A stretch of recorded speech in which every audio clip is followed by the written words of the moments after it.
So let's start with a short networking session, which we usually do before every webinar. So every participant will be given a minute of time to explain about their product or services. So yeah, let's start introducing yourself. Anyone can voluntarily go and introduce themselves. I'll go first in case nobody wants to, right? So my name is Sarvesh Kothari, and I am part of the talent acquisition group here at Virtusa Consulting. Virtusa Consulting, as some of you may know, is an IT services based organization, and I take care of talent acquisition for one of the large PU at offshore. So I take care of talent acquisition. It's an end-to-end process that I take care of. With Virtusa, this is my eighth year. Prior to this, I was with TCS, where I had spent close to a decade. Overall, I have 21 years of experience in the field of HR. Great knowing you, Savesh. You can drop your details over the chat box. Sure. Thank you. Who is going next? Yeah, Prasun? this is Prasoon. Yeah. Yeah. Uh, I am basically an AI engineer. Most recently, I worked with Seekout, and Seekout is an AI recruitment firm. Uh, it builds tools for recruiters to improve the productivity and drive some automation. Mostly, it works at the sourcing stage. So it competes with companies like Mercer, and as well as some of the companies incumbents. They are also building the tools. So the company name is Seekout, and I worked most recently on an agentic AI tool. Thank you. Thank you. Thank you, Prasun. Who will be going next? Sanjay, Bikash, Manda, Arushi. So, hey, good morning, all. My name is Bikash. I work with Morgan Stanley as a director in L&D, and I look into the L&D space, particularly the technology side of L&D for Morgan, and I lead the Bangalore office. And overall, I have around 18 years of experience into L&D. I'm also a certified from ISTD Hyderabad chapter, as well as a couple of L&D roles in my previous organizations. So that's it from my. I'll pass on the Yeah, virtual thank you. mic Thank to you. somebody else. Thank you. Thank you. Thanks, Shweta. Yeah, anyone can go next. Senthil Kumar, Arun Rakshit. Hi, Arushi this side. Hi, I Arushi. am part of the HR team at Tor Communications. So we are a PR and communications agency or maybe consultancy, right? We basically handle the communication parts for communication bit or for our clients. So yeah, we basically provide our services. So yeah, that's there. Thank you, Arushi. Arushi, you can drop your details on the chat box. Who will be going next? Shobha, Sherin. Yeah, hi. You. Let me go Yeah. next. Yeah, Shweta. So, hi. This is Arun Rakshit. I'm part of Textneer, which is comes under the same group where this webinar is being conducted. And I am actually I'm with around 5 plus years of experience in IT industry. Uh, Playing a role of delivery lead, solutioning, pre-sales consultant, all that.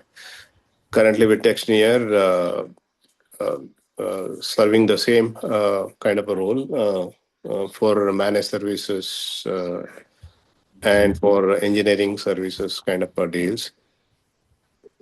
Um, so I'm based out of Bangalore. Thank you. Thanks, everyone. Thank you, Arun. Yeah, thank you. Who will be going next? Shobha. Yeah. Hi, Shweta. Hi, Shobha. How are you? I'm doing good. Hi, good morning, everyone. And I'm Shobha Konidela. So, been 18 plus years in the corporate, and right now I'm doing coaching and training. So training on soft skills, leadership development and sales training. And coaching, I'm started into life coaching as well as mindfulness coaching. So based out of Bangalore. Thank you, Shobha. Thank. We'll be going next. Senthil Kumar. Hi, Sharing. Shweta. Hi. Good Hi, morning. hi, hi, Senthil. I've been in healthcare for quite some time. I take care of HR at AG hospitals. Yeah, Yeah, great knowing you. You can drop your details over the chat. surely, Shweta. Yeah. Thank you. Chandrasekhar. Hi Shweta, Sharing. very good morning. Hi. Hi, Uh, good morning. I have 15 plus years of experience in IT, and I'm taking care of product and service development in Mm-hmm. organization called Qantas, and I'm closely working with the service delivery, service management, and then product development. Yes. Thank you, Chandrasekhar. Sharing, since you have issue with your some microphone, now you can drop your details over the chat box, your LinkedIn profile and other details. Yeah. Who'll be going next? Deepak.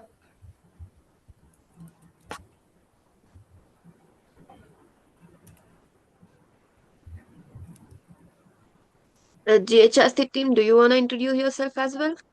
You can probably, Yeah. Pratik. Go ahead. Yeah. Yeah, hello everyone. My name is Pratik Bayari. I'm the team lead Marcom and designing. So I have been working here in GHRC for the past almost 2 years, and nice to see you all. Thank you. Thank you, Pratik. So all the non-members here will be sharing the company profile over the chat box. Please go through the details about it. Yeah. Post webinar will be reaching you all. Anyone else? Okay, let me introduce myself. Yeah. I'm Sinchana and I have been working with GHRC since Jan 2024. And take care of platform and community management, and I'm the team lead there. I've done my master's in data science, and I'm a very much fashion enthusiast. So it's good to see you all here today. And I hope the webinar gives us young generation, Gen Z, to understand how to handle stakeholders and leaders. Looking forward to that, Pravasi. Thank you. Lokesh Gowda, you can introduce yourself.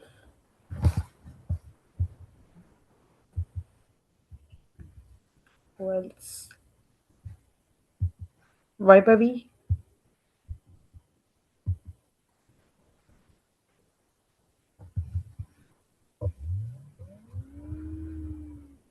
no one else. So yeah, thank you everyone for actively participating in networking session. So over to you, Sinchana. Sinchana will be giving the introduction about GHRC and the speaker introduction as well. Thank you. Thank you, Shweta. Thank you all for joining us today.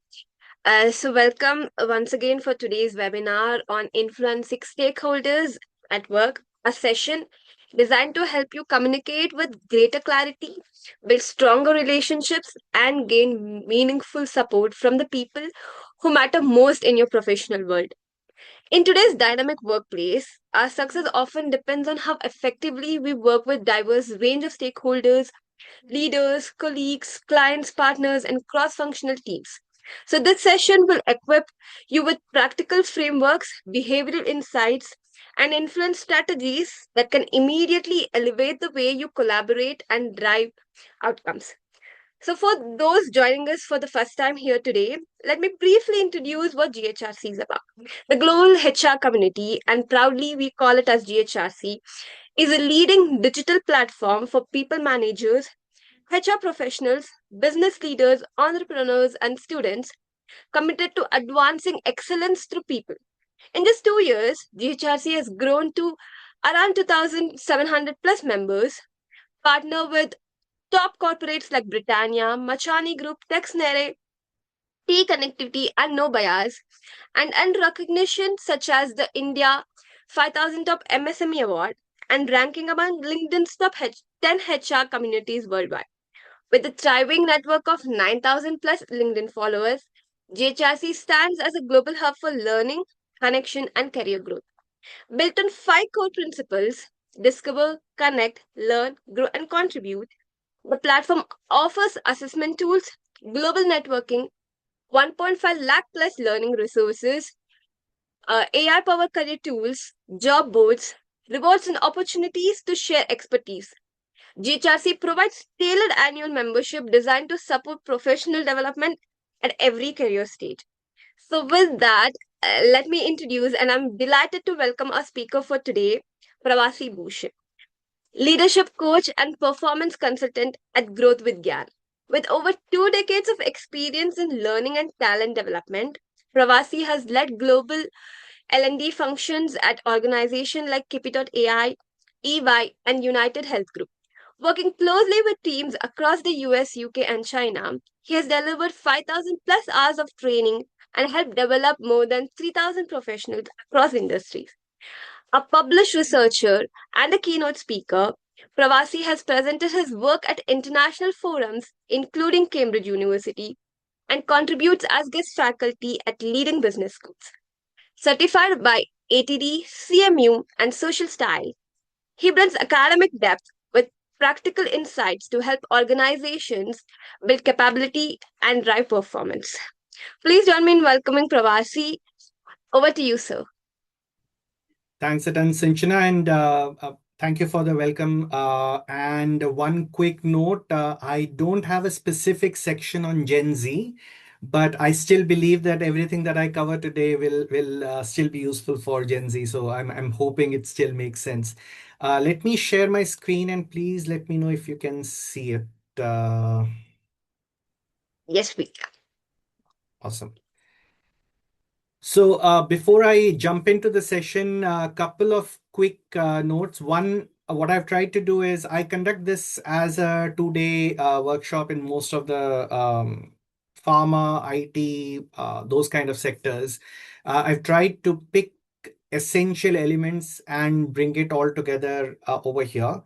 The way I have thought of the session is I'll probably take around 60 to 70 minutes wherein I present, and then hopefully we will have around 20 to 25 minutes at the end for any questions that you may have or anything that you may want to discuss, including sharing your ideas. So just wanted to set some context and give some background to the overall flow. Moving forward, what we are going to cover is the why, what, who, and how of influencing stakeholders at workplaces. And it's very important. The reason I've highlighted at workplaces is because specifically in today's world, the whole concept of influencers is fairly popular. And I don't have much understanding of that business, so I won't be able to talk about that. But my area of focus is more within the corporate setup, and that's the reason I wanted to highlight that. And there are certain variables with which we work in a corporate setup. So we will be looking at this session through that lens. Now, before I jump in, just a few popular faces that a lot of us may recognize. Now, please don't go by whether you agree with them, disagree with them. You may have a different point of view. Absolutely fine. But all of these people, they are, of course, very well known, but more importantly, these people were able to influence a huge population to do things which they may not have done otherwise, right? And again, you may look at it through the lens that, oh, these people were extremely powerful, or for that matter, extremely rich, and that's the reason they were able to influence.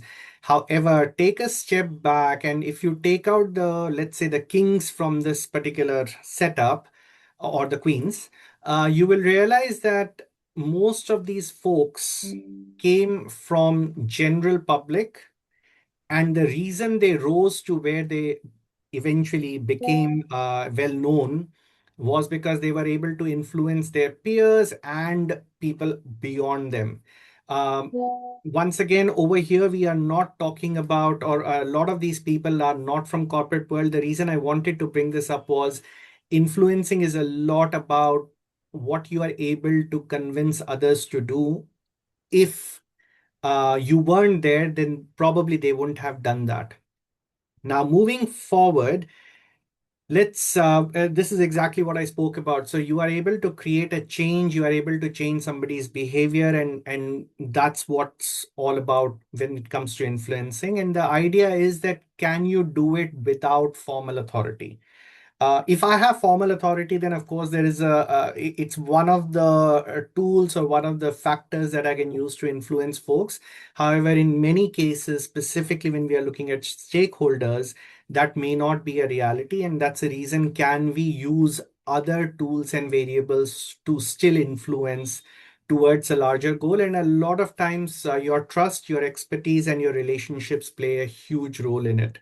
Now, I read another definition somewhere about influence, which is what I was talking about on the earlier slide. Influence is all about helping people do or change their behavior or change their outcome, which if that force of influence wasn't there, they wouldn't have done. So if you think about it, if some of you are from and if you can remember your school days and chemistry, the catalyst, so you are able to get them over the fence. They weren't sure whether they want to go there or not, but you were the one who was able to drive them towards it, right? And over here, one other piece that's extremely important is shared goals. That's extremely important. So influencing is not about I win and everyone else loses. It's about having shared goals and then everyone growing with it. And of course, you benefit out of it because you were the one who was trying to influence, right? Now, why should we do it? I have three stories over here. I'll start with the first one. Her name is Ori. I don't know how many of you know her. I'm hoping Gen Z knows her. She's an influencer from Finland. Very interesting story. I came across this, I think, a week or so ago. What she does is she goes to houses in Finland, and this is one of those houses, and says that I will clean your house for free. The only rider is when I'm cleaning the house, I would like to put it on, I would like to shoot it, and then I would like to put it on social media. Because it's free, a lot of people actually allow her, and you wouldn't believe on an average, the amount of time it takes her to clean a house is 2 days. And in certain cases, the house is so dirty that it takes up to around 4 days to clean a house. Now, why does she do it? um, it's amazing about human behavior. Something about getting a space cleaned is extremely cathartic. So what happened was, once she started posting her videos, her followership on social media increased to millions. And today, just by doing this, she's earning millions of dollars every year. And she's able to influence folks into probably living in cleaner spaces. I'll talk about another story which is closer home. Shantanu Naidu. Again, I'm hoping some or most of you are aware of him. Someone who was extremely close to Ratan Tata. The way the relationship started was he was building collars for dogs so that they can avoid or accidents can be reduced where dogs get injured or killed. He proposed or shared this idea with Ratan Tata, who really loved it, and that's how the relationship got built. And then over a period of time, it grew exponentially, eventually him becoming a key stakeholder within the Tata Group. Uh, what stood out for me again was a larger purpose that he started with, something which was closer to his heart. And one of the things that I love about GHRC specifically, she talks a lot about purpose and how your life should be driven by that. So Ori's purpose was cleaner homes. His purpose was safer environment for those who can't speak up for themselves. and it resonated with Mr. Tata, and then the relationship grew, and he was able to do a lot of things. The third story is further closer home, and I don't have a picture for that, but I'll just tell you the story. So this is about a person who was extremely good at what he did, and I'm sure you would have come across these people who are extremely good tend to become arrogant over a period of time. And what happened to him was he built that particular universe around him, that I'm so good that growth is definitely going to happen. It's inevitable. So if I continue to do good work, I'll definitely grow. The best thing that happened to this individual was one fine day, a senior leader called him in and gave a very direct, at that point, sounded extremely harsh, but a life changing feedback. And the feedback was that you are really good at what you do, but if you don't build relationships, you are not going to grow beyond a certain point. And you may have growth, but that will be at a very slow pace. Now, how do I know all this story, and why do I not have an image of it? Because that's Pravasi's story. I lived through this. There was a point when this senior leader called me and gave this feedback to me. And I can tell you, it has been more than 10 years that I got that feedback, but I still thank him almost every third week that he gave that feedback to me, because this was life-changing feedback. And I can tell you, it's a very difficult place to be for that leader, because think of it, right? You have a high-performing individual who has been doing well at what he or she does. Uh, I was at that point, I think 4 years in a row, I got the top performance appraisal rating. So I was thinking in a different world altogether. To pull that person in and share this feedback, I'm sure he must have thought a lot about it. But the best thing that happened to me, and I'll tell you why as we progress further, right? Now, why should we influence? It's always about a big picture and how you can bring people together to achieve that big picture. It's never about yourself.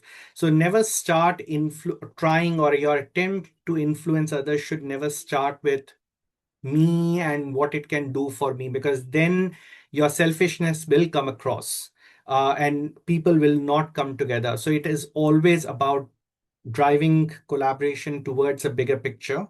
And the idea is that you are doing all that because there is a larger goal that you would like everyone to achieve. And influencing folks will reduce friction towards getting there, right? And the moment you reduce friction, automatically the process accelerates. Now, what's in it for me? There are multiple things. So the feedback that I received, and it took me a very long time. In fact, if I can be honest, I actually fought back during that particular feedback. I disagreed with the leader, and I went ahead and said that the examples that you are citing, I don't see them as good examples for me. But the more I thought about it, it helped me change my behavior and made a lot of difference. It helps you strengthen relationships, build networks, build your go-to person kind of a reputation. So the whole idea is, if you're able to influence and get people to collaborate, you automatically get things done. And the moment you start getting things done, it's a sort of a self-churning wheel, right? People see that, oh, this person can get things done, so let me go more often to him or her. And the moment you become the person to whom or everyone's approaching, you automatically assume a leadership role, even though you may not have got that designation. Now, going back to the story that I was talking about, how did it help me? I was heading, I'm an instructional designer by profession. I was heading the instructional design team. And I can probably share within this group, I don't see any reasons. I was with Ernst & Young back then, and I was heading the instruction design team, and I was doing fairly well. However, the feedback, how did it help? So I was part of GDS. We were supporting global firms, and usually, and specifically if you have worked in a GDS, GCC kind of a setup, you would know that firms typically look at GCC or GDS as these people can do not high value work. They can do the regular operational work. And that was the perception that we had, right? Um, Over a period of time, and I'll talk about at various places what I did and how it changed, but I was able to influence our global stakeholders to the point that I was pulled into the global learning team, where I was one of the direct reports of somebody who was part of CLO's team. This was a team of 6 members. I was the only one from India. I was the first one from India to move into that particular team. And it was a huge achievement for me. However, the bigger achievement for me was that once I was able to open those gates, today I think there are 60 people from India who are part of that team, 60. So what it did was we all always had great people. The only problem was that nobody had been able to show it to them that we are really good at what we can do. Once there was somebody who crossed that escape velocity and got into the other orbit, it sort of opened the channels for others to come in and do well. And I'll tell you how I started and all of those things and what was the bigger picture for me back then. But the whole idea is that there is a what's in it for me the moment you become good at influencing. Now, what should you focus on? We have been talking about big picture, right? What is it that you should be focusing on? So if you think about it, on any given day, you think about a lot of things, right? So for example, I'm sitting in Delhi, I think about pollution almost every day. I think about politics almost every day. I think about policies and a lot of other things. Now, that's my circle of concern. And the same may be true for you. And we invest a lot of our time and effort in thinking of these things. But if I take a step back and ask the question, can I do something about it? If the answer is yes, then I should be doing it. If the answer is no, then I should probably reduce the amount of time I'm investing in thinking about these things because it's not helping. So if you are thinking about things about which you cannot do anything or you do not want to get involved, then that's your circle of concern. You are investing a lot of your time and mental space into it. Do not do that. It's not advisable. The next one is the innermost circle. These are 3 circles of influence. The next one is the innermost circle, which is circle of control. This is what's very strongly aligned with your goal, your purpose, whatever it may be, right? And these are things that are completely in your control. What should you do? Think about it, but more importantly, do something about it because it's anyways in your control. So you can go ahead and do it. So because we are at the end of the year, December, a lot of New Year resolutions may be coming up in your minds. A lot maybe may have been making those resolutions every year, and then next year, probably around March, that resolution is completely off our minds and we are back to our own life. A common resolution is next year I'm going to live healthier. I'm going to go to gym regularly. I'm going to exercise regularly. And by the time it's third week of January, we are back to our normal selves. Now, if you decide to do, let's say, any kind of exercise, walking, running, whatever comes naturally to you, it's completely in your circle of control. So instead of, and the best part is we think a lot about it. Next month, it was going to start from third week of February, but that date never sustains. If it's in your circle of control, that is, you are the one who's most likely to do it, then go ahead and do it. Don't invest a lot of your mental capacity in thinking a lot about it. Before I move into the third and the final circle, one piece that I will highlight is, and it's research proven, all of us have limited mental or cognitive capacity. If we are investing a lot of our time and effort into circle of concern, then it's wasting our limited capacity in areas which, anyways, I'm not going to do anything. If I'm doing that a lot, I should be doing it to a certain extent, but if I'm doing that a lot for circle of control, then again, I'm wasting a lot of that limited capacity because it's something that I should just go ahead and do something about. The third one is where circle of influence is. It's aligned to your goal, but you can't achieve it on your own. And that's where you need others to come in and support you, right? This is where our time and effort should be invested, because this is where you will need to get others to change their behavior, which if any one of you is heading a team, you would know it's a lot more difficult to change anyone else's behavior than your own, right? So what to influence? Identify a goal which is aligned to your purpose, because then it will come naturally. You will not feel forced or a lot fatigued when you're working on it. Identify what's in your direct control. Go ahead and do it. Don't think too much about it, because it's not going to help. Do invest time in planning, thinking, etc., but don't overthink. The third one is identify who are the people who you need support from to achieve that bigger goal, right? Now, going back to my story. So what was the bigger goal? So as I said, I was heading a team within GDS.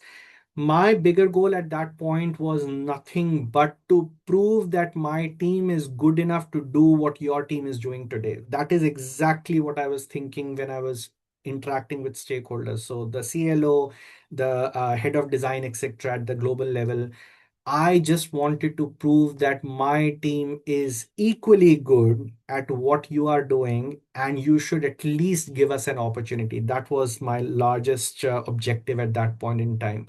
As we move forward, I'll talk about what I did eventually that helped all of us grow together. Now, who should you influence? So we have figured out that, okay, there is a larger goal and I need support from others, and that's the reason I should be influencing others. But then the question is, who should I influence? Now, before I jump into the who, the other analogy that I would like to share with you, and whichever works for you, you can keep it in mind, is mutual funds or any sort of asset investment that you're doing. Influencing is a lot like that. It has to be with a long-term goal in mind. You cannot think that, okay, tomorrow I need something, today I'm influencing. By the way, that works. So if any one of you is a parent, you would know that your kids are extremely good at influencing. They would know when to go to the mom and say what, and they would know when to go to dad and say what, and at times they would play the two against each other to get what they want. I have done it, so that's the reason I know it. However, in workplace, it's a long time game. So think of it like a mutual fund SIP. You are investing, and then there is a point when you start getting returns. But the goal is larger. And the other element that I spoke about was you need to start investing in it. You cannot one fine day wake up and say, tomorrow I need a decision. Let me start influencing today. It won't work. So who should I influence? There are a lot of mutual funds in the market. You don't invest in all, right? You identify which are the mutual funds that you want to invest in, where your goals will be achieved. And that's exactly what you should be thinking of. In this particular case, one of the tools is power interest grid. Now over here, the y-axis is power, the x-axis is interest. Essentially, you are looking at combination of the two. So you want to achieve a larger goal. You want to influence folks for it. The top right, people who are powerful and they also have interest in that particular outcome that you are trying to chase. These are the people who are most critical for you to influence, manage them closely.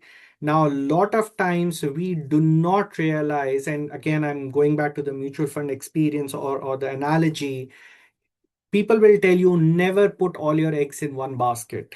And the same is true with influencing. I was recently coaching a senior leader, and when I asked them that, okay, and they were talking about a certain goal, for your goal, who do you think should fall in the top right matrix? And they spoke about one person. And then when we started discussing further, they eventually found or they realized on their own that the one person that they spoke about was actually in the top left, not on the top right quadrant. And there were three other people who were in the top right quadrant. So this requires you to sit down and think. Don't go by intuition that, okay, my boss is the most important factor in my promotion. Could be true.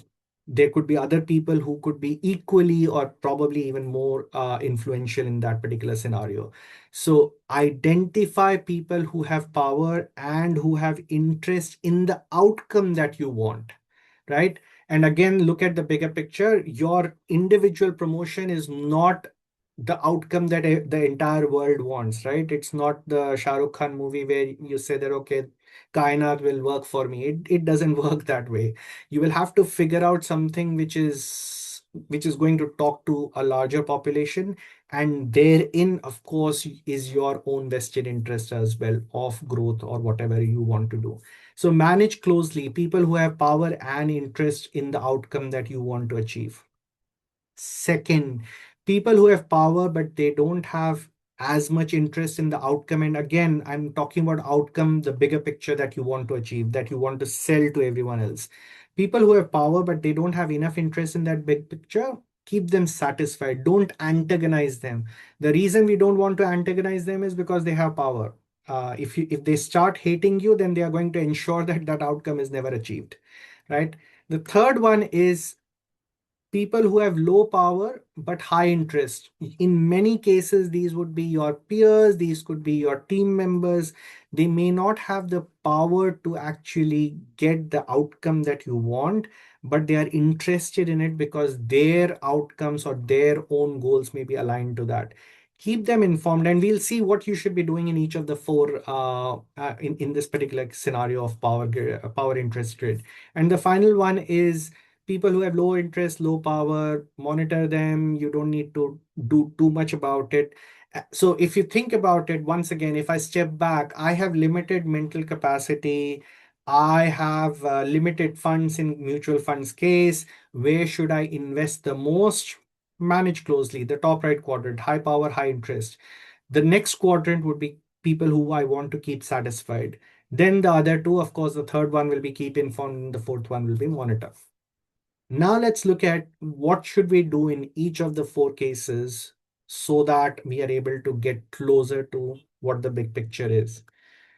So how should we go about it, right? And this will be probably the biggest section of the entire piece where we are talking about how should we go about it. So the whole idea is when we are talking about manage closely, these are people with whom you should communicate frequently and you should involve them in decision making. You should involve or provide them frequent updates. Going back to my story, I wanted to ensure that these people looked at my team, or in fact the entire team, not just instructional design but the entire learning team, as folks who are skilled, who have value, and who can do pretty much everything that they can do. In certain cases, I still believe even better. So what I ended up doing was I realized that a couple of them, they have strong research background. So I invested my time and effort in understanding what research they have done in the background, what is their interest. And then when I would go ahead and present certain thoughts to them, I would try and weave in their interest or their research into my narrative. Now, what this does is, it sort of pulls them into your conversation because you're talking about something which they are interested in. The second is it's much easier for them to align with you because they see that, okay, you are walking pretty much on the same track, right? So they don't have to necessarily push you back. But for that, as I said, you need to do a lot of homework. Now, in case of in today's scenario, you can do a lot of this homework just by sitting at your workstations. You have LinkedIn where you can go and figure out what they are posting about. You learn a lot about their profiles. If they are doing certain things, try and understand that. But you need to be genuine. I'll also talk about another example, again, my own example where I failed miserably. Again, a senior leader that I was talking to, and he has a school for specially abled children. And I just knew that much. I didn't have any more information, but I wanted to build a stronger relationship. And I went ahead and spoke about the fact that I saw that you are invested in this, and I really appreciate what you're doing with the school. And what I didn't expect was a follow-up question, which he did end up asking me, and I created or dug a hole for myself. Was that so? Which of the initiatives that you like the most? And to be very honest, I had no clue of what the initiatives were. I was, of course, I think he realized that I was just fluffing around. And but he was kind enough to change the topic and move on to the next one. But these are things that make you realize that if you want to really build relationships and know the other person, know them well and go deep, uh, staying at the surface, superficial, is not going to help you, specifically if they are in the top right quadrant, because you want them to be on your side. You don't want them to be just on the fence, or they don't even know you kind of a person. The second one is keep satisfied. Now, I'll give another example again from my own story. This is with Keepy, where Keepy.ai is a 1,500 member organization. It's an IT firm into AI and business intelligence, and it was recently acquired first by WNS, and then WNS was acquired by Capgemini. So today it's part of Capgemini. But when I joined them as head of L&D, they were probably around 500 people. And I had just come out of EY. And so one of the questions that I had for them was, why are you hiring someone like me for an organization which is just 500? And one of the best things that they told me was that, look, our vision is to grow 3 times in the next 2 years, which essentially is around 1,500 to 2,000 people. And the systems that we have today will not sustain that kind of growth when we are talking about skilling. And at that point, when I joined them, they were into business intelligence, not into artificial intelligence. This is 2023. So it was AI was fairly new in most of the world. This was Keepy.ai is a US based firm. And the reason they wanted to bring me in was that I can build the processes which can sustain that growth and support the 1,500, 2,000 member organization that they envision to build.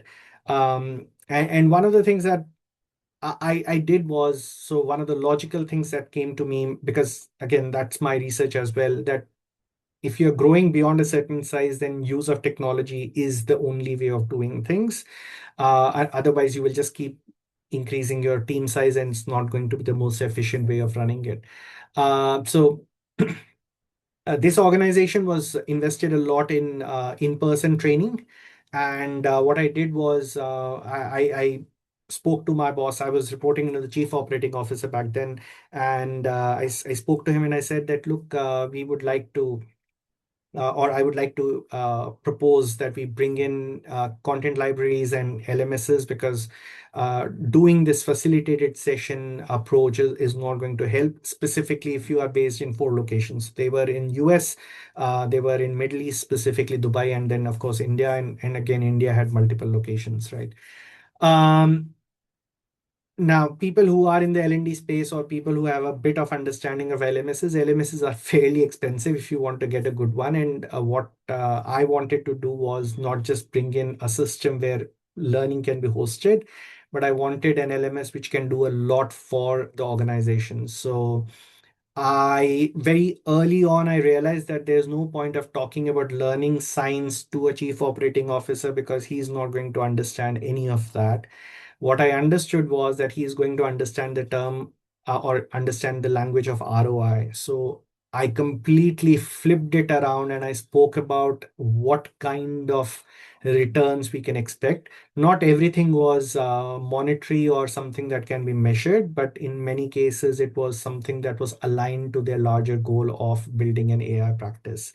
And what we were able to do was, even though he was not someone who was closely invested in the day-to-day practice, but what he was able to get me was a meeting with the board, because this was almost a 1 CR investment, I think 75, $80,000 a year kind of investment for at that point, a 600 or a 700 member organization was a huge investment. But got me a time with the board. I was able to present it. They really saw value in what I was talking about, because we were not just talking about learning the entire system the way I had proposed. It will act as a resource management platform as well, because you will figure out who has the right set of skills to perform a certain or do well in a certain project. And the reason we were able to talk about that, because I also included a component of we will build the entire competency / skills framework within the LMS. So we will be able to figure out who is at which skill level. On the learning side, it will help them figure out what they should do next so that they can move up the skill level, or they can identify the skills that they want to build for a career for themselves. But most importantly, from a business side, at any given point in time, you will have clear visibility of the kind of skills you have within the setup, what's missing, where you want to invest your time and effort in. And also, when a high profile project comes in, you will literally be able to pick and choose the kind of people that you want to place there. So, after that initial conversation, selling the idea to them, they were not involved with me in day-to-day updates of what's happening on the ground, how's the implementation, etc. But what I kept doing for them was, again, people who have inducted technology or who are using technology today, even for that matter, AI, you would know the biggest challenge with technology is you can have the best technology in your systems or in your ecosystem, but if people don't use it, it's of no value at all. So adoption of new technology is a big, big challenge.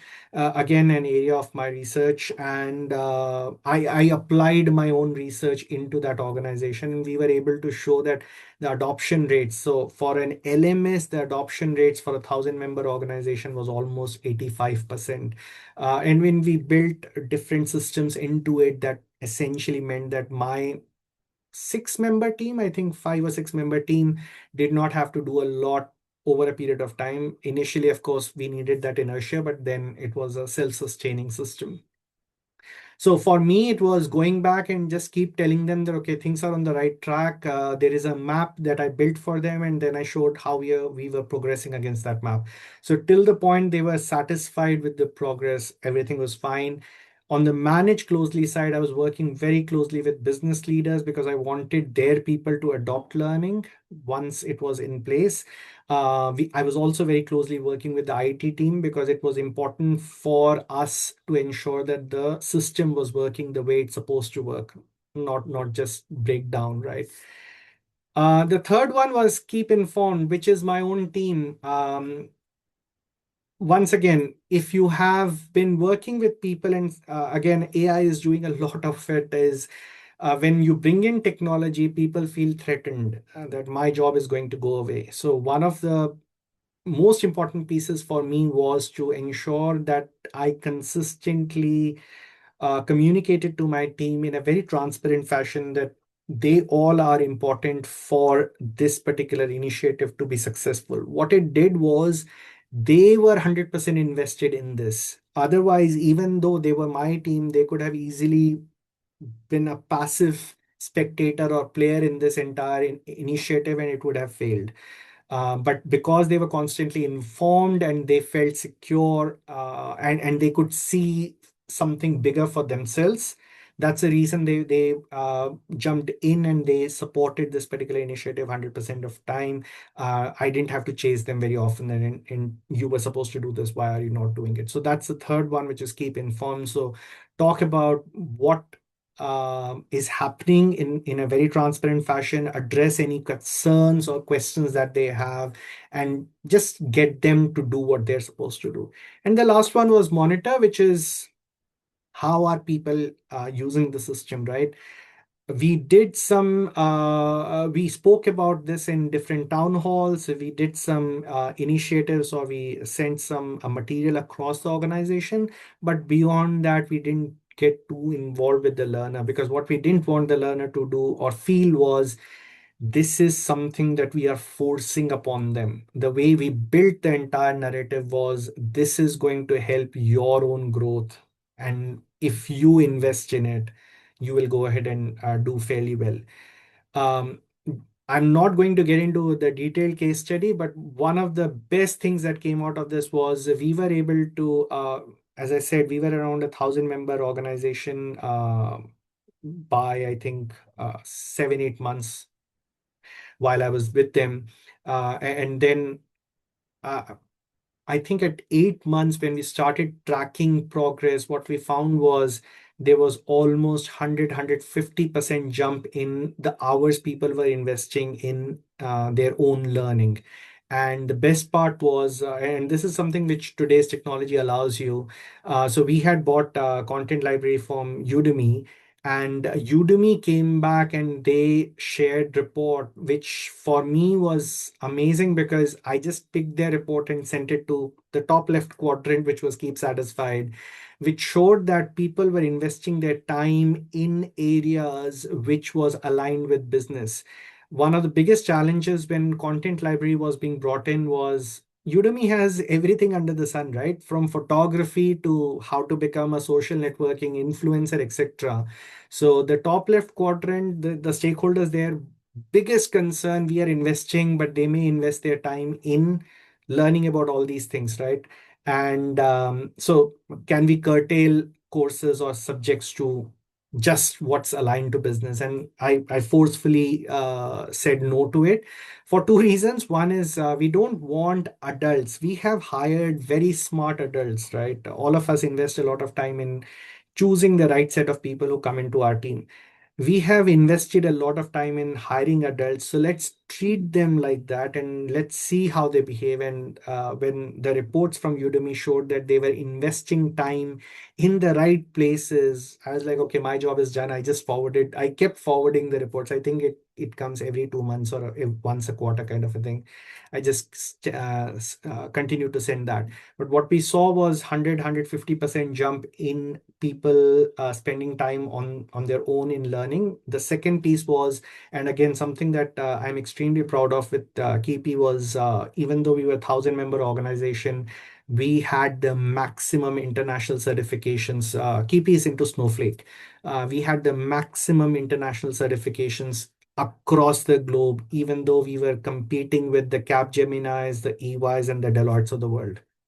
Much larger team, much larger resource pool, but still we were doing fairly well. So all of this, how did we manage? The bigger picture was that this is going to help you achieve what you want to achieve. And we use the same system to build an AI practice as well. So that was part of the entire goal, within which this is how we are going to achieve it. I identified who are the people I need to manage very closely at different stages. Before we got a buy-in, the manage closely people was a very different group of stakeholders. Once we got the buy-in and system was within within our Keep ecosystem, the manage closely group was of a very different nature, and then some of the top stakeholders moved into Keep Satisfied group. So you need to constantly, and again, I'll go back to the mutual fund analogy. You need to, not every day, but you need to on a regular basis review which stakeholders have either moved places in this 2 by 2 matrix, or which one has become even more important than what they were earlier, even if they are in the same quadrant. So review that, invest your time and effort in it, and you will see that it's going to help you in the longer run. Now, are all people, so if I pick just one manage closely as a quadrant, is everyone in manage closely the same, and can I communicate the same way with all of them? The answer is no. So this is where it gets a bit more granular and you try and figure out more about the person and who they are. And this is where I'll bring in the other matrix that I use very often, which is the social styles. There are two, again, on y-axis you have assertive, on x-axis you have responsive. Over here, assertive or assertiveness is not what you typically understand in English language. It's not about being able to express yourself, it's how you are doing it. So if you are looking at assertive scale, you are talking about ask or tell. Do I express myself more as a question, or am I someone who usually chooses this is how you should be doing it, a command kind of a approach? Do I ask as a question? Do I tell as a command? So that's the ask, tell kind of a spectrum. And the other spectrum, which is responsive, is am I reserved that I don't emote a lot, or do I express myself a lot? Right? This is again a 2 by 2 matrix where we have 4 quadrants, and you will see that in most cases, if you think about it, and we'll see how you can identify people. But if you think about, for now, just think about yourself, and you will figure out where you fit in. Am I someone who usually poses things as a question? Would you be able to do this by 6 p.m. today? Essentially, what you are telling the team member is that I want this to be done by 6 p.m., but you are posing that as a question. Would you be able to close this by 6 p.m. today? Versus, I want this by 6 p.m. today. Let's get this done. Right? Similarly, are you someone who is fairly poker faced, not emote a lot, versus someone who is extremely open to showing emotions, be it happy, unhappy, you are expressing yourself quite well. The 4 types are, or the 4 styles are, and remember, all of us have all 4 styles. So at certain points in the entire journey, we may act as a driver, or expressive, or amiable, or analytical. However, one of these 4 is our dominant style, our default go-to style. Most of the time we operate in that particular space. You think about yourself, you will figure out. My strong recommendation would be, if you want to invest in this, ask people around you how they see you, because a lot of times we see ourselves the way we want to see ourselves, whereas others actually will tell you, if they are honest, and people who are close enough, they will tell you how you actually operate. And that's something that, which when we do this exercise, we find that it's at times eye-opening for individuals, because they may be thinking that, oh, I'm amiable, but people think that, oh no, you are analytical, you think a lot about doing anything, you need facts, figures, etc. So identify where you sit in. As I said, each one of us will reflect all 4 at some point during our entire life journey. However, one of it is dominant, which we will demonstrate more often. Second, we again, this is research based, that you cannot change your style. So you cannot say that, oh, even though today I'm analytical, from tomorrow I'll start working on becoming more like a driver, or more like expressive. It doesn't work that way. So you will default to your whatever style is, unless you have gone through a life-changing event. So life-changing events could be anything. So for example, you lost your job, and for a long time you don't have a job, and it changes you as a person, or anything that's very close to you, right? So that life-changing event can change your dominant social style. Otherwise, you are who you are, and you will operate. But you will show glimpses of all in different cases, right? So for example, if my house is on fire, I'm not going to ask someone to do something. I'm going to do it, and I'm going to tell others to do it. So I'll automatically become a driver in that case. My social style is more analytical, by the way. The other piece that I want to highlight is, there is no good or bad social style for any job profile, or for that matter, any industry. You will find there are certain profiles or social styles which are more prevalent in certain industries versus others, but that does not mean that they are the only ones who can be successful. For example, professional services, or firms such as Ernst& Young, Deloitte, etc., you will find a lot of people will sit in the analytical bucket. Similarly, pharma, a lot of people, any R&D setup, a lot of people will sit in the analytical bucket. However, that does not mean that in these environments, an expressive cannot be successful. I'll give you 2 examples. I will not name them, but 2 different chairmen of EY under whom I worked. One was expressive, the other one was a driver.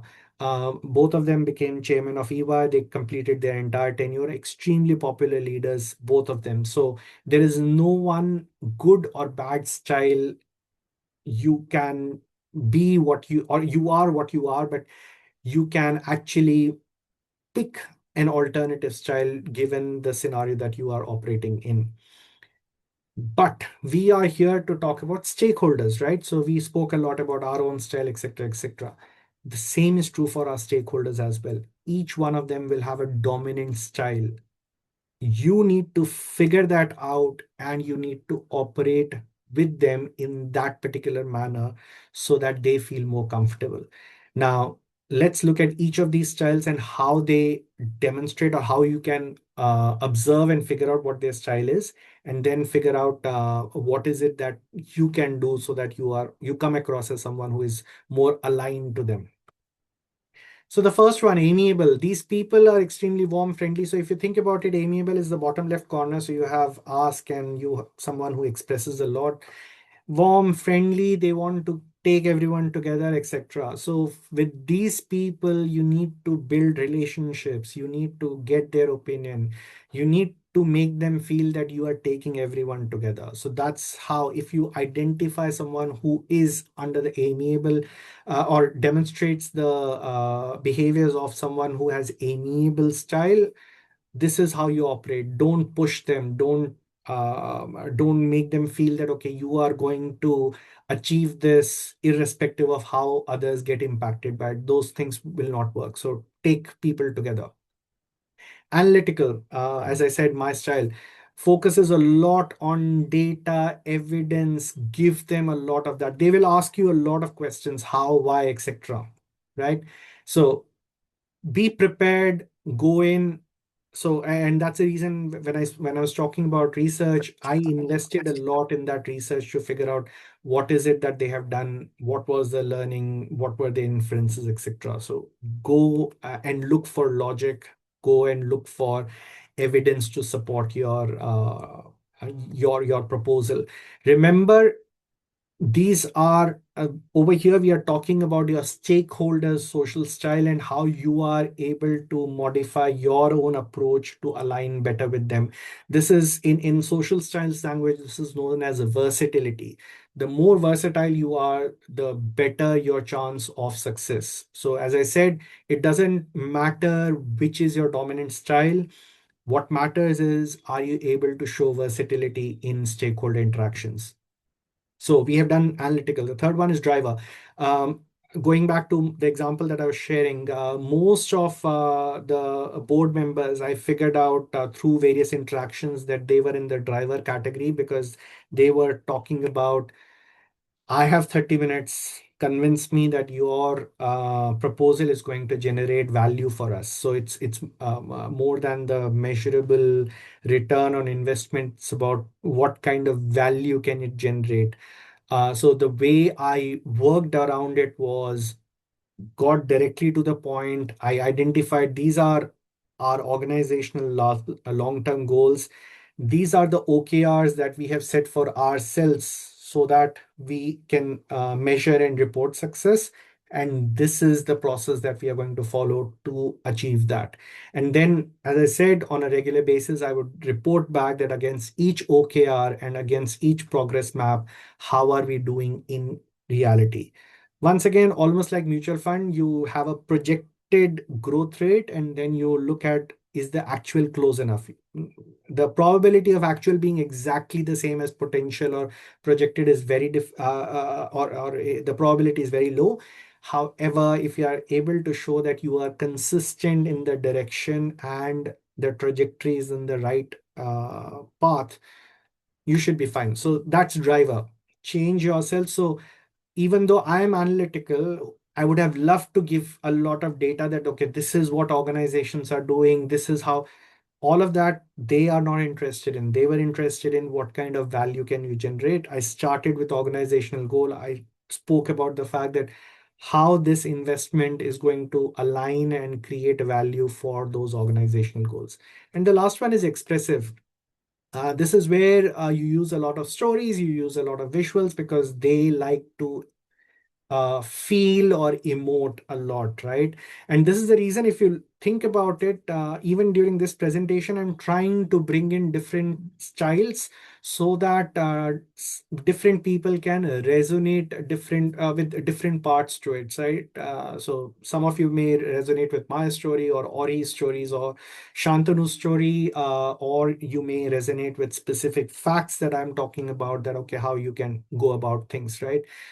Or if you are, let's assume, analytical like me, then you are looking at frameworks, you are looking at models and saying, yes, this is something that I can apply in my real world life.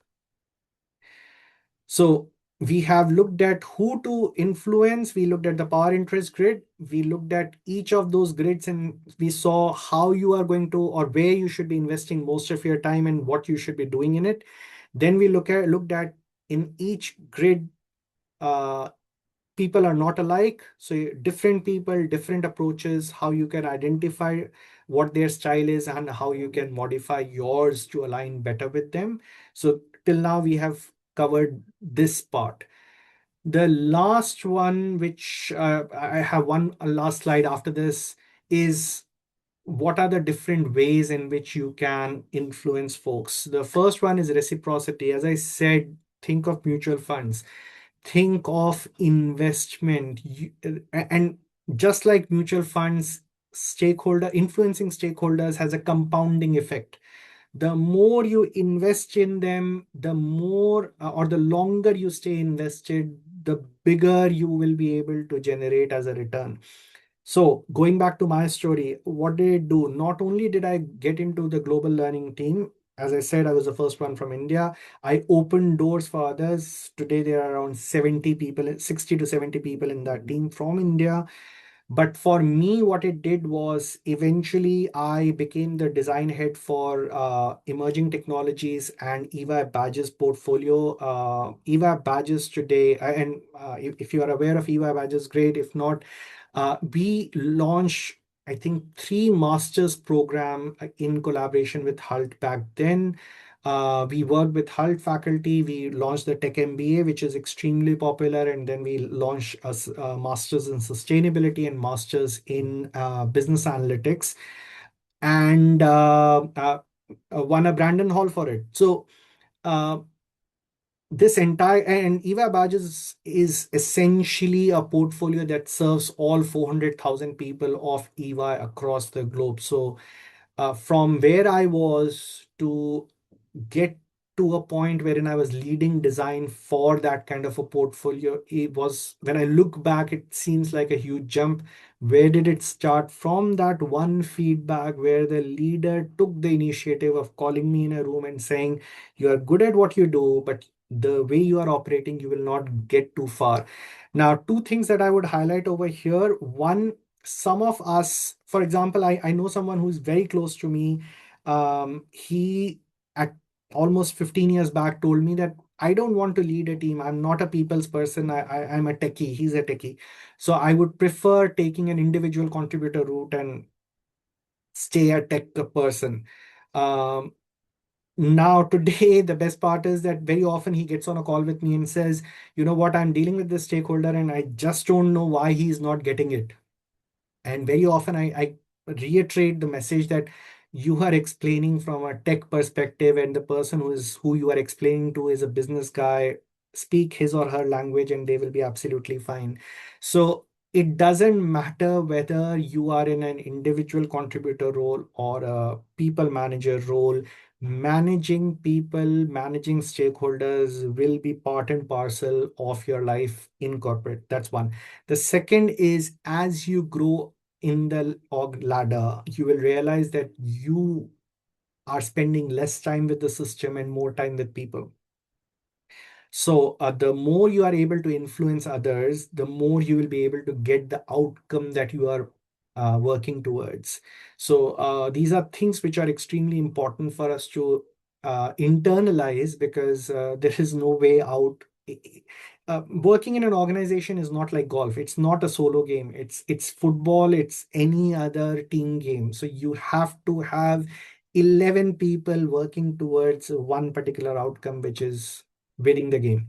Of course, if you are the one who's able to do it, then you automatically, even though you don't have a leadership role today, you start exhibiting all the potential or all the traits of a leader, which is where the potential that, okay, he or she should be given the leadership role tomorrow. That's where it comes in. So reciprocity, coming back to the 7 principles, reciprocity, invest, and the longer you invest, the more compounding effect, and you are able to get benefited out of it.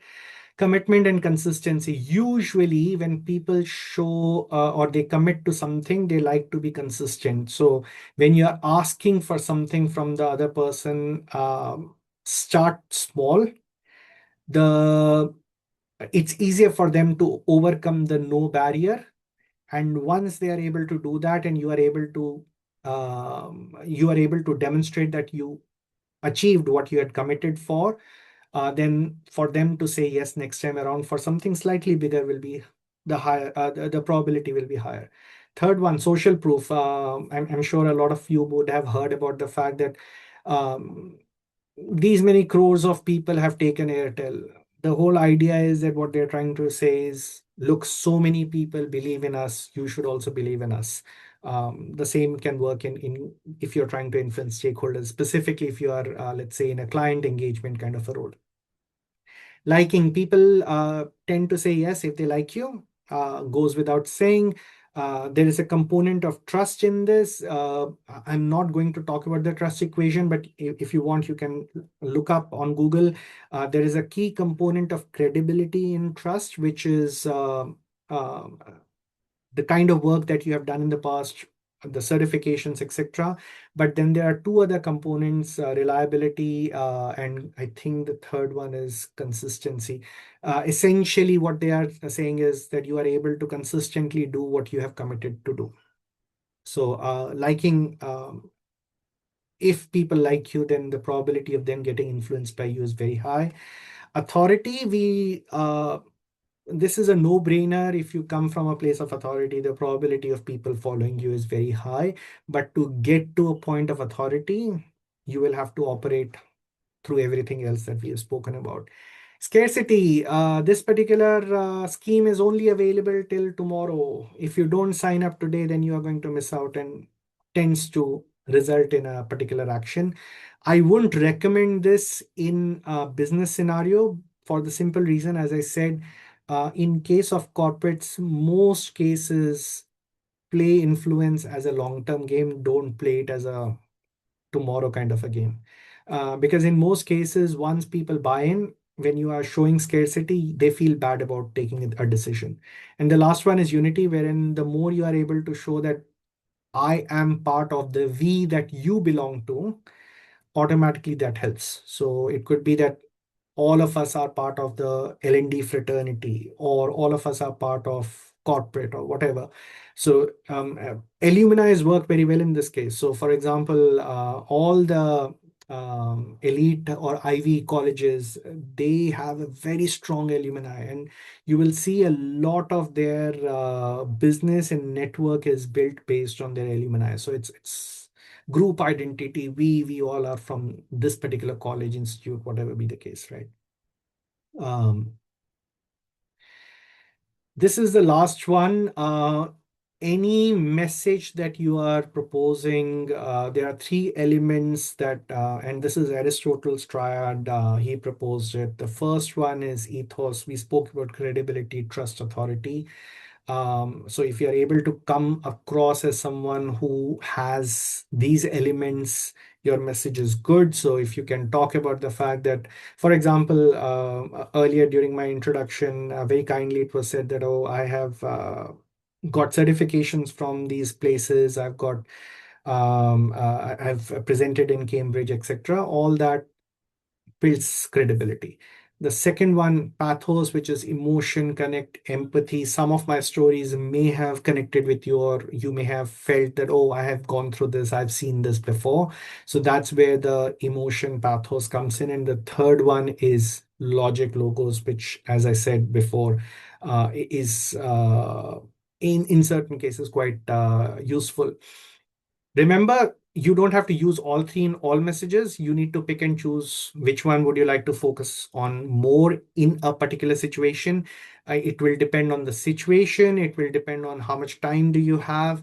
It will also depend on how long your relationship has been with the person. And finally, what is their style? So for example, if I'm dealing with someone who's analytical, logos will be central to my messaging. If I'm talking to someone who is amiable, pathos will be central to my entire messaging. So pick and choose. You can use a combination. You can have all three. You can have one of the three. But essentially, this is how you can frame your messages so that it's effective. If I'm not wrong, this is my last slide.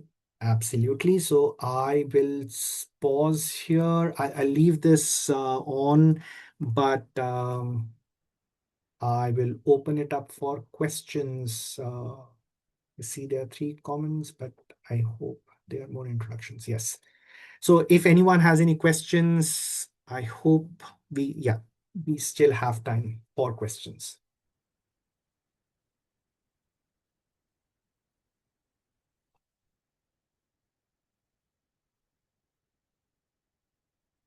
We have one question on the comment, Pravasi. Sinchana, if you could tell me the question, not sure. How do you handle conflicting priorities between stakeholders? Great question. So different stakeholders, different priorities. Typically, the way I have approached this is 2 or 3 ways. One is if you are aware that their priorities conflict, it's always good to have a pre-discussion than a group discussion. So I would meet them ahead in time to talk about things which they are more aligned to and see if I can get them to a point of a midpoint kind of a thing, right? So two people, get them back a couple of steps on where they want to go and then find something in the middle. Alternatively, if you can support both their priorities, but in this case, because you are saying conflicting, it may be very difficult. The third one, which is the last and the least recommended, but in some cases you have to do it, is bring in someone who these two stakeholders look up to or they respect. And it's not to do with designation. The person can be a peer but makes a lot of sense and these people have a good relationship. Get this person to talk or get these people convinced about the larger idea. Remember, in all these cases, you are starting with the big picture, which is good for the organization.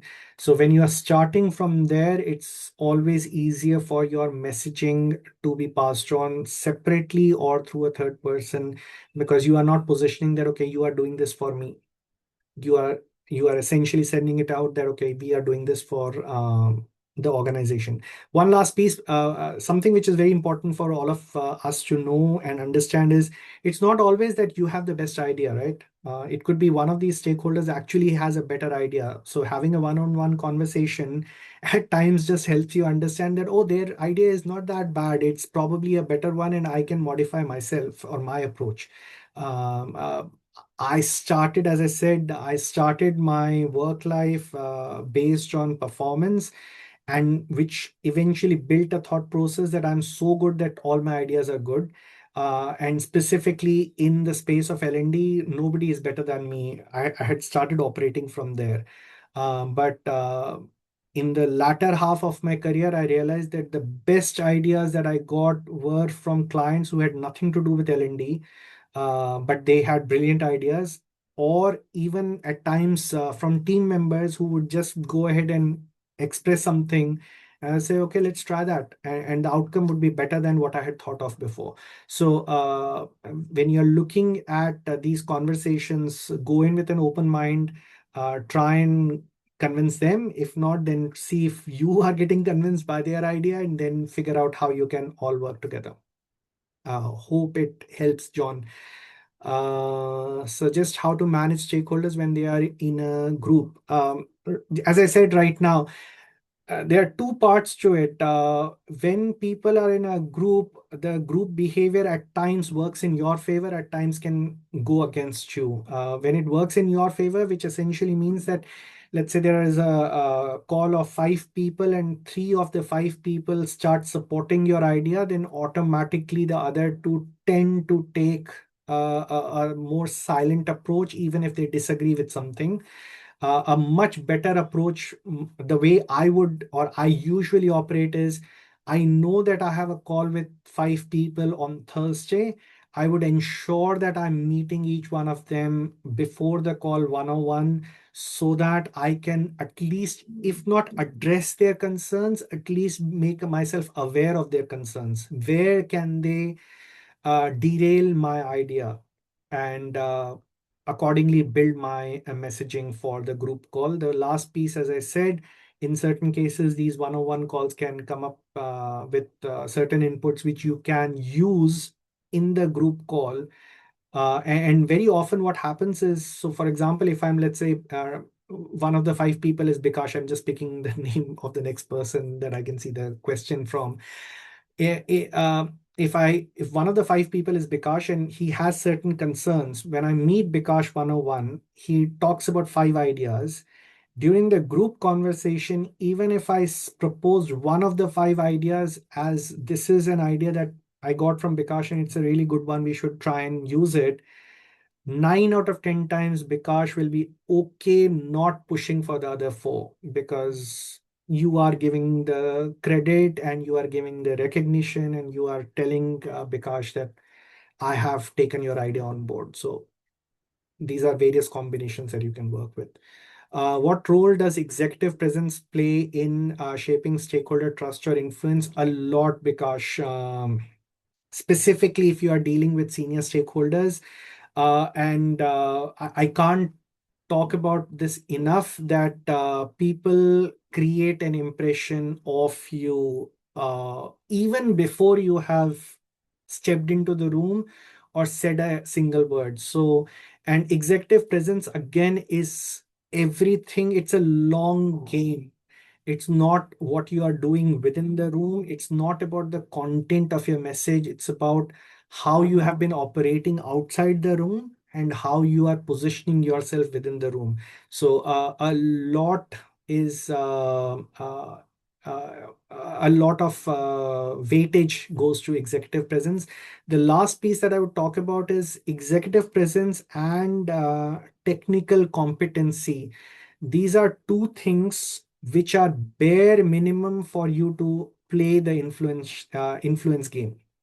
If you don't have technical competency, people are not going to listen to you or believe in whatever you are saying, because you don't have a track record of doing well, right? So that's important. The same is true with executive presence. It gets buy-in for the first whatever minutes.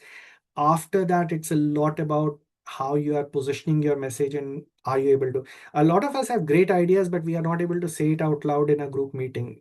Again, a lot to do with how I position myself and how I'm able to take control of the opportunities that are available. So plays an extremely important role, Bikash, the executive presence.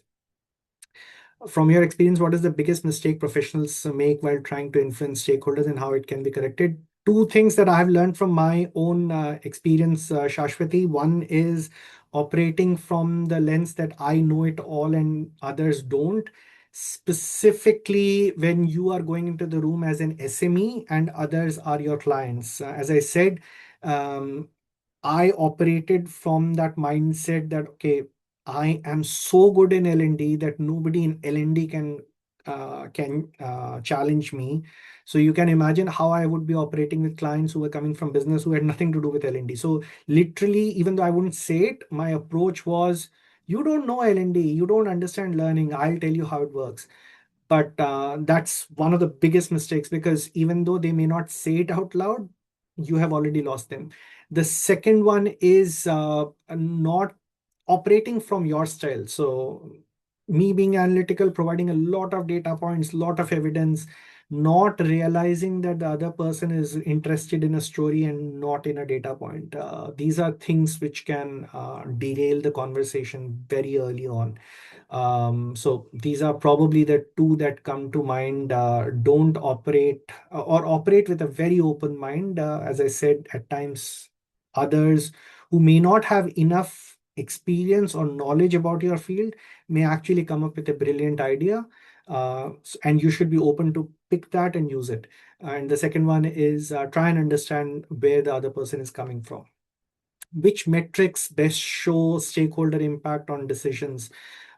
John, as I said, I'm an analytical person. For me, the most important metric is you went in with certain success measures, right? People will buy into my idea. They may not buy into 100% of it, they may buy into 60% of it, whatever. So that's your success measure. You went in, and again, it's not about did they completely agree with what I had to propose. The question should be, am I, after these conversations or after these interactions, am I getting closer to the bigger picture that I was chasing? It doesn't matter whether process was mine, process was someone else's. For example, the case study that I was, or use case that I was talking about, LMS, right? If somebody had come back with another approach and we would have still gotten close to what we wanted to achieve, that's also absolutely fine, right? uh, you will find that the more you are able to accommodate other people's ideas over a period of time, as I said before, reciprocity works a lot. They will be open to accommodate your ideas. So that's how it works. Can you share a situation where you influence stakeholders without formal authority and what made it work? One of the pieces was the global learning piece that I was talking about, where the CLO was a CLO, and I was, if I talk about just the authority piece of it, I was, I think, 6 levels below the CLO. And to reach a point wherein she had, I think, a 6-member team back then. All of them, or 4 of them, were in the US, 2 of them were in the UK, and a thought process wherein she felt that people in GDS can primarily do operational tasks and not strategic tasks. To be able to influence this individual to a point wherein she was influential, or she was instrumental, not influential, she was instrumental in pulling me into her team, and then giving me the roles and responsibilities that I had not even asked for in the first place. These are, to me, examples of influencing stakeholders without formal authority. The other example, which is not mine, is the other one is Shantanu. The reason he clicked with Ratan Tata was, and he could have written to multiple leaders, right? And I don't know, he may have written to multiple leaders. The reason it clicked was because Ratan Tata, it's a known fact, he has a soft corner for those who cannot speak out for themselves, and it really worked well. So these are things which, or these are probably examples of where people who do not have authority can still influence. There are enough and more of influencing your peers. By the way, one of the things that I've realized is, over a period of time, influencing your peers is probably one of the most difficult pieces to do, for one simple reason, that they all see you as competition.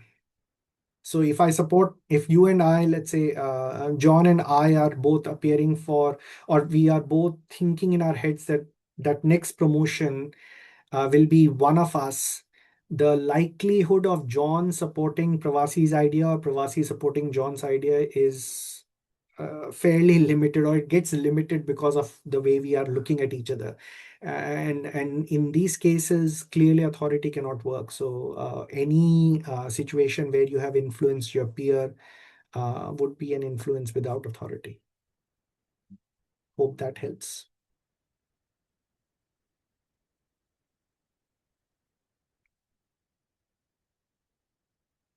Awesome. sorry, I stopped presenting because I thought I'll just it will be easier for me to see everyone. But the reason I brought it back was in case any one of you wants to connect with me on LinkedIn, here's my ID. You want to drop me a note, that's there. Of course, and on the website you will also find my contact number, so if you want to just reach out over phone or WhatsApp. I typically operate in the leadership and career coaching space, leadership development and career coaching space. I haven't expanded to, because I heard somebody say life coaching. I haven't expanded my domain to life coaching. So it's more around corporates is what I would say I stay focused on. Okay, thank you guys for joining us actually today. I hope you have taken and are influenced from Pravasi's session today. Thank you once again for joining us. Thank you.